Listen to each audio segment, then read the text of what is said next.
हमारे नए वीडियो आपको लगातार मिलते रहें।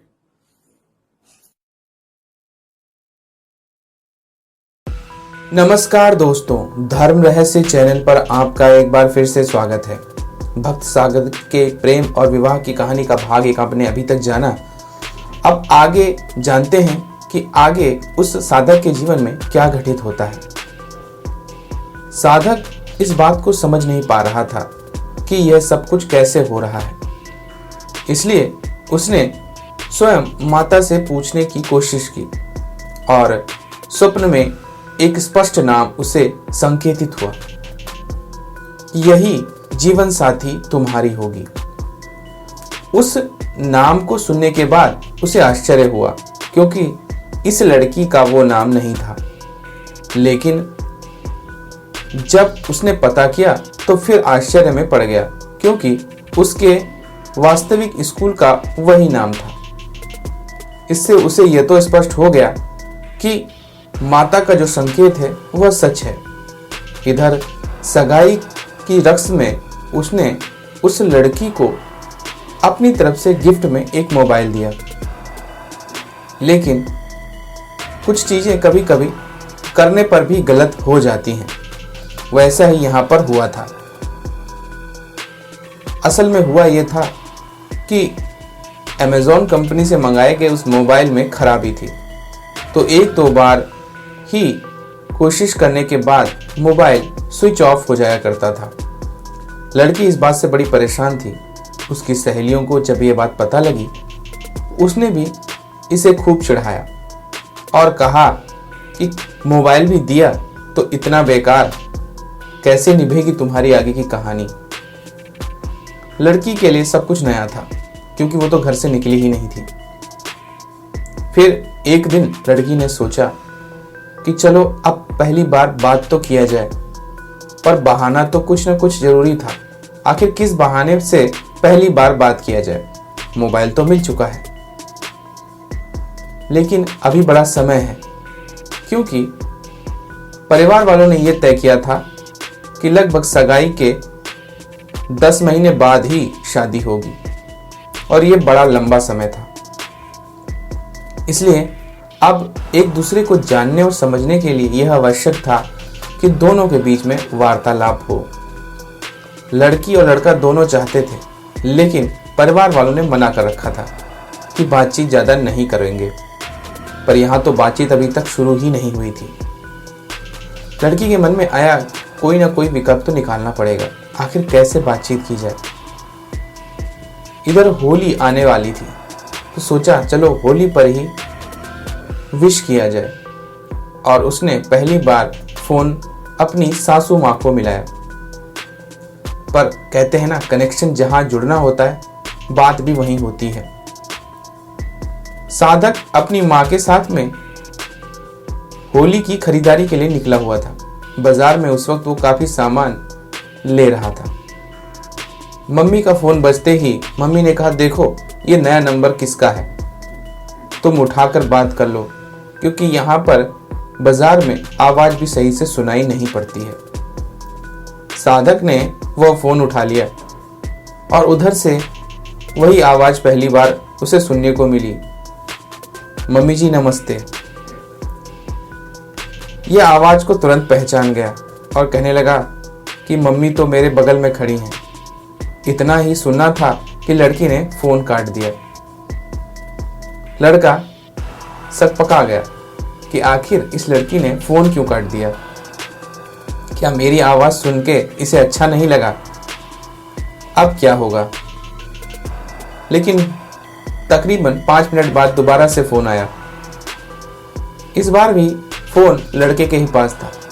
उसने फोन उठाकर कहा, हेलो। लड़की ने कहा, हेलो। इसने पूछा, आपने पहले फोन किया था, फोन क्यों काट दिया था? लड़की ने कहा, नहीं, मुझे लगा कोई और है। क्या मम्मी जी वहीं पे हैं? लड़के ने कहा, हाँ। क्या आपको मम्मी से बात करनी है? मैं फोन दे दूं? तो कहने लगी, नहीं नहीं, रुक जाइए थोड़ा सा। इस पर लड़की ने कहा, होली की आपको बहुत सारी शुभकामनाएं। लड़के ने भी कहा, हाँ धन्यवाद, और बताइए आप कैसी हैं? उन्होंने कहा, मैं ठीक हूँ, और बाकी सब लोग घर पर कैसे हैं? लड़के ने कहा, सब लोग सही हैं, और आपके परिवार में सभी लोग सकुशल हैं? लड़की ने भी कहा, हाँ। इसके बाद लड़के ने कहा, ठीक है, तुम ऐसा करो, पहले मम्मी से ही बात कर लो। और फिर लड़के ने वो फोन अपनी माँ को दे दिया। माँ और उस नवीन वधू में बातचीत होने लगी। इसलिए थोड़ी देर बातचीत होने के बाद फिर फोन कट गया। लड़के ने पूछा, मम्मी आपसे क्या क्या उसने कहा? माँ ने कहा, वो सारी चीजें पूछ रही थी, क्या क्या हो रहा है और आपके यहाँ होली किस तरह मनाई जाती है। माँ ने उसे सारी बातें बताई थी। लड़की यह जानने की कोशिश कर रही थी कि क्या जैसे हमारे यहाँ सारी परंपराएं होती हैं ठीक वैसे ही होती हैं या फिर नहीं। इसके बाद सब लोग घर आ गए। शाम को एक बार फिर से कॉल आई। अब की बार लड़की ने फोन किया था सीधे उसी साधक के फोन नंबर पे। साधक ने फोन उठाया और कहा कि मैं आपको पहचान गया कि आप कौन बोल रहे हैं। उन्होंने कहा, ठीक है। फिर साधक बात करते चले गए, लेकिन साधिका केवल हूं हूं हूं ही करती थी। वो ज्यादा बात नहीं करती थी। वो बेचारा घंटे भर बतियाने की कोशिश करता, लेकिन होता कुछ और ही था। वो केवल हाँ हाँ ही कहा करती थी। इसके अलावा अपनी तरफ से कुछ ज्यादा शब्द नहीं बोलती थी। लेकिन यह मासूमियत उस साधक को अच्छी लग रही थी। इसी तरह रोज बात होने लगी। अब ये बात ये हुई कि अब जब मैं फोन किया करूं तो तुम छत पर आ जाया करना, ताकि आराम से बातचीत हो सके और एक दूसरे को अच्छे से समझा जा सके। वह साधिका भी अभी तक ज्यादा बात नहीं करती थी, सिर्फ थोड़ी देर ही बात करती थी, लेकिन उसे आवाज सुनना अच्छा लगता था। वो कहती थी कि सिर्फ आप फोन कर दिया कीजिए। पर वो साधक इस बात से हमेशा परेशान रहता कि लड़की ज्यादा कुछ बोलती नहीं है, सिर्फ हाँ हाँ ही करती रहती है। पहली पहली प्रेम कहानी में ऐसा ही कुछ होता है। फिर वो बात हुई कि आखिर आपने मुझे पसंद क्यों किया? लड़के ने कहा, मैंने आपको पसंद नहीं किया, शायद आपका चुनाव मेरे लिए माताजी ने ही किया है। तो वो कहने लगी, मेरे साथ भी कुछ ऐसा ही घटित हुआ। मुझे लगता है भगवान शिव की कृपा से ही मुझे आपकी प्राप्ति हुई है। पर मुझे अच्छा लगा जब आपने पहली बार मुझसे ये कहा कि आज के बाद आपको कभी रोना नहीं पड़ेगा। मेरे कुछ एक्सपीरियंस ऐसे रहे हैं जिनमें मुझे शादी पर विश्वास नहीं है। मुझे लगता है कि पति पत्नी के बीच में हमेशा अनबन ही होती रहती है। मैं इस बात से बहुत दुखी हूं। फिर उसने अपने बचपन की एक बात बताई और कहा, जिस स्कूल में वो पढ़ती थी वहां पर उसकी एक सहेली थी। उसकी सहेली का प्रेम प्रसंग उसके ही टीचर से हो गया। ये भी उसके साथ पढ़ने के लिए जाती थी, लेकिन फिर एक दिन उस टीचर ने उस लड़की के साथ बदतमीजी की, जिसकी वजह से सार्वजनिक माहौल में सभी लोग आ गए और सब उस लड़के को पकड़ने की कोशिश करने लगे, लेकिन वो भाग गया। इसके बाद से उन सभी लड़कियों पर पाबंदी लगा दी गई, जिसमें ये भी थी। सभी लोग अपने बच्चों को खुद छोड़ने जाते और खुद लेने आते, और जितनी देर ट्यूशन चलती उतनी देर सभी के माँ बाप वहीं खड़े रहते थे।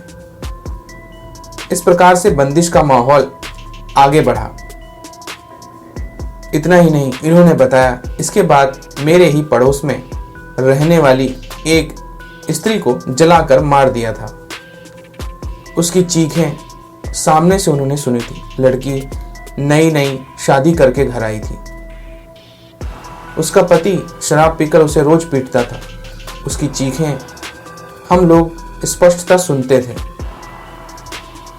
वो उसे काम करवाता और लगातार मारता रहता। इसके बाद भी उसका वो अत्याचार रुकने वाला नहीं था। कोई उसे कुछ बोल भी नहीं सकता था, क्योंकि पति पत्नी के बीच की बात होती थी। एक दिन अपने कमरे से भागती हुई सामने से वो गुजरी। उसे देखकर सभी के होश फाख्ता हो गए। वो लड़की पूरे शरीर से जल रही थी और वो दौड़ती हुई जा रही थी कि कहीं कोई पानी या कुछ मिल जाए जिससे वो अपने शरीर को बचा सके। इस तरह वो उस गली में वो जलते हुए ही मरी। लेकिन पुलिस केस होने पर उन्होंने उसे आत्महत्या का मामला दर्शा दिया। लेकिन सभी लोग जानते थे कि उसका पति कितना अधिक क्रूर था। इसके बाद उस घर में उस स्त्री की आत्मा भी रहने लगी और धीरे धीरे परिवार के 4 लोगों को उसने जान से मार डाला। आखिरकार वो घर छोड़ करके लोगों को कहीं और शिफ्ट होना पड़ा। वो घर आज भी खाली पड़ा है। अब शायद उसे किसी और को बेचने की कोशिशें की जा रही हैं। और इसके बाद तीसरी घटना वो घटी जब 2 लोग जो एक दूसरे से प्रेम करते हों आखिरी समय में बदल जाएं। मैंने पूछा क्या चीज? तो फिर उस साधिका ने बताया कि मेरी ही एक मौसी की लड़की थी जिनका विवाह संपन्न किया गया जाना था एक व्यक्ति के साथ में। दोनों लोगों में फोन से बातचीतें होने लगी। नजदीकियां बहुत अधिक बढ़ गईं। धीरे धीरे करके शादी का समय नजदीक आने वाला था। पर एक दिन अचानक से उस लड़के ने कहा, मुझे बड़ी बहन नहीं छोटी बहन पसंद है। बड़ी वाली लड़की को तो जैसे झटका लग गया। उसे यकीन नहीं आ रहा था ये क्या हो चुका है। पर घर वालों ने सोचा कि चलो कोई तो पसंद है और आखिरकार छोटी बहन के साथ उस लड़के की शादी कर दी गई। बड़ी बहन इस बात को बर्दाश्त नहीं कर पाई और उसे लगा कि सारी गलती उसी की है। आखिर ऐसी गलती उससे हो क्यों गई? पता नहीं पुरुषों का मन किस प्रकार बदलता रहता है। मैंने जो सामने देखा इसी वजह से मेरे मन में ऐसी भावनाएं आई कि मुझे शादी पर विश्वास नहीं था। इसीलिए कई बार जब भी लड़के मुझे देखने आते मुझे बिल्कुल भी पसंद नहीं होते थे कि मैं उनके सामने जाकर खड़ी हूं। यहाँ पर भी वैसा ही कुछ था। जब आप मुझे देखने के लिए आए तो मेरी इच्छा नहीं थी। इसी वजह से मैं रोने लगी थी। पर मुझे लगता है कि ऐसा कुछ नहीं है। मुझे आप पर विश्वास होने लगा है, लेकिन मेरा विश्वास मत तोड़िएगा। एक बार जब जिससे दिल लग जाता है, फिर अगर दिल टूटे तो बहुत तकलीफ होती है। मैं इतनी मजबूत भी नहीं हूं कि यह सब कुछ सह पाऊं। मैं दुनिया ही छोड़ दूंगी अगर कभी आपने मुझे धोखा दिया तो। साधक बेचारा ये सब सुनकर आश्चर्य में पड़ गया। उसने उसे सांत्वना दी और कहा, मैंने अपनी मर्जी से ही तुम्हें चुना है और इस बात का पता करने के लिए मैंने स्वयं माता से कई बार पूछा है। स्पष्ट संकेत मुझे तुम्हारे ही नाम के आए। बचपन से लेकर आज तक जो नाम मुझे दिखाई देता था तुम्हारा भी वही नाम है। ये जोड़ा साधारण नहीं है। अवश्य ही इसके पीछे कोई राज है। मैं और भी बातें पता लगाऊंगा जिससे ये पता लग सके कि तुम्हारा और मेरा यह जुड़ाव आखिर हुआ कैसे है। मैं तो मोक्ष की तैयारी कर रहा था, लेकिन यहाँ पर सांसारिक होना पड़ा है। लेकिन ये बातें उस नवनवेली को समझ में नहीं आई और वो कहने लगी, यह मोक्ष क्या होता है? मोक्ष तो मरने के बाद होता है।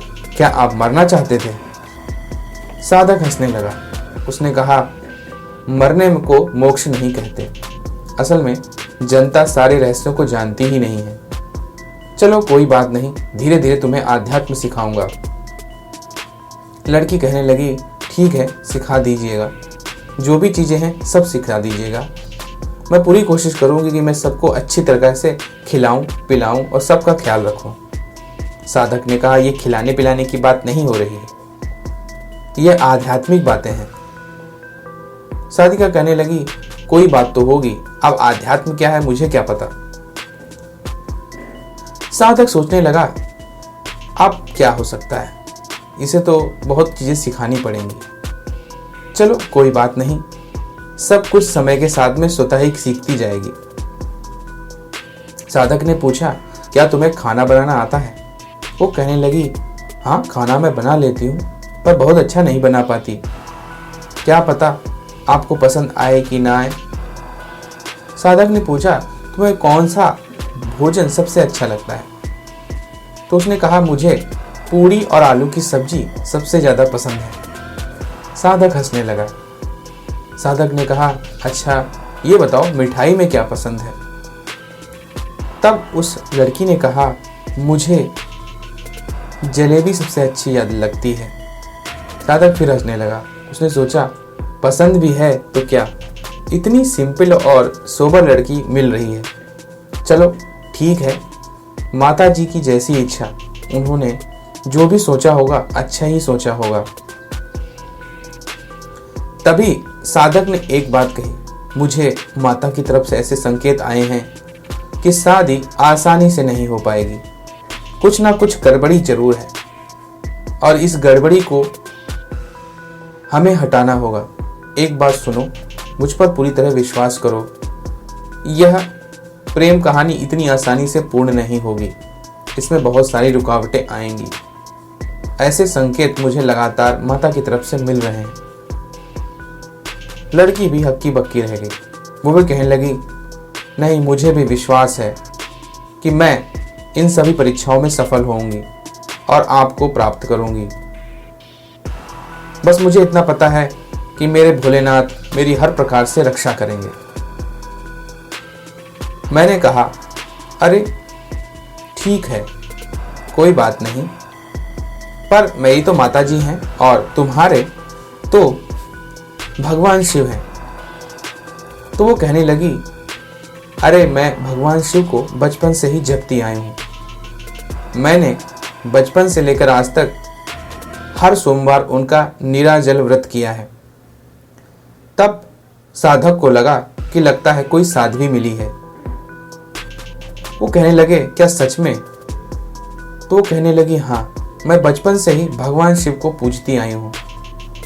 मन से मैंने भगवान शिव को बहुत जपा है, उनकी हर सोमवार निराजल रहकर ही साधना की है, जबकि हमारे घर में ज्यादा पूजा पाठ नहीं किया जाता।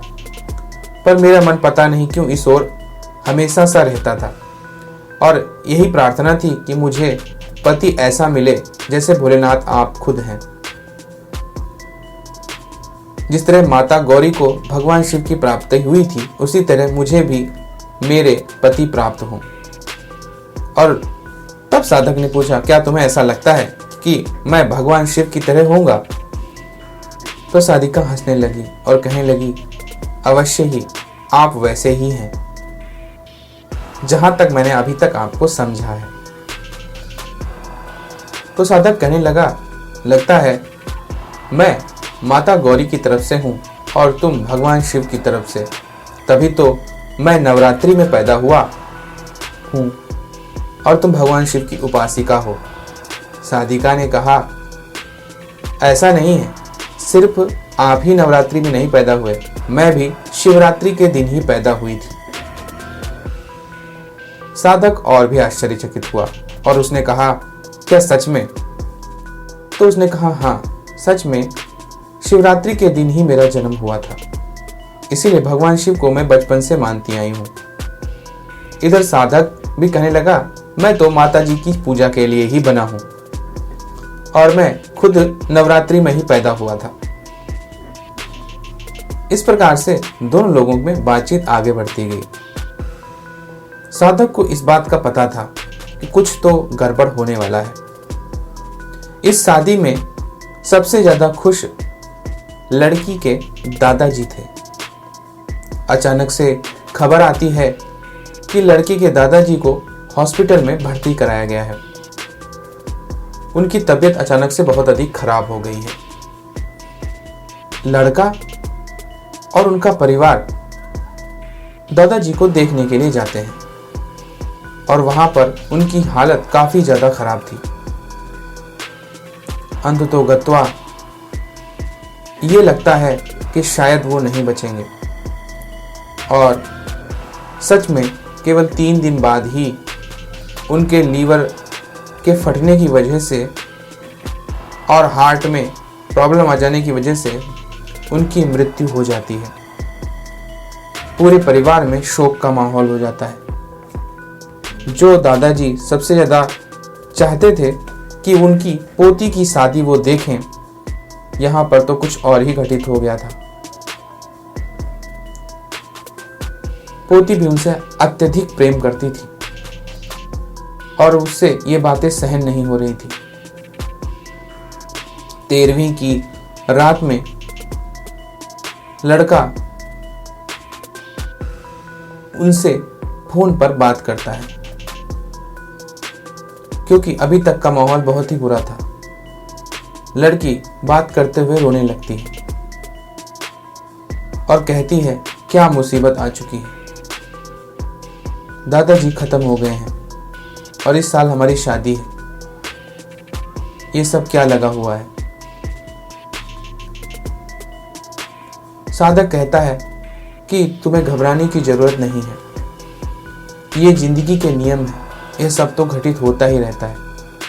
साधिका कहती है, आखिर उसके साथ ही ऐसा क्यों होता है, जो भी चीज उसे पसंद होती है वो उससे छिन जाती है, उसके दादाजी क्यों चले गए हैं। साधक उसे बहुत कुछ सांत्वना देता है। तभी वो कहती है, मैं आपके पास आना चाहती हूँ, मुझे यहाँ अच्छा नहीं लग रहा है। साधक कहता है, क्या हुआ। वो कहती है, मेरा दिल कहीं नहीं लग रहा है, मैं चाहती हूँ मैं आपके पास आ जाऊं। साधक कहता है, यह नियमावली के विरुद्ध है, अभी ऐसा नहीं हो सकता। वो कहती है, मैं जानती हूँ, पर जो मैं सोच रही हूँ वही आपको बता रही हूँ। साधक उसे बहुत कुछ समझाता है। आगे क्या हुआ हम लोग जानेंगे अगले भाग में। तो अगर आपको यह सच्चा अनुभव पसंद आ रहा है तो लाइक करें, शेयर करें, सब्सक्राइब करें चैनल को। अगर चैनल पर नए हैं तो आपका दिन मंगलमय हो। धन्यवाद।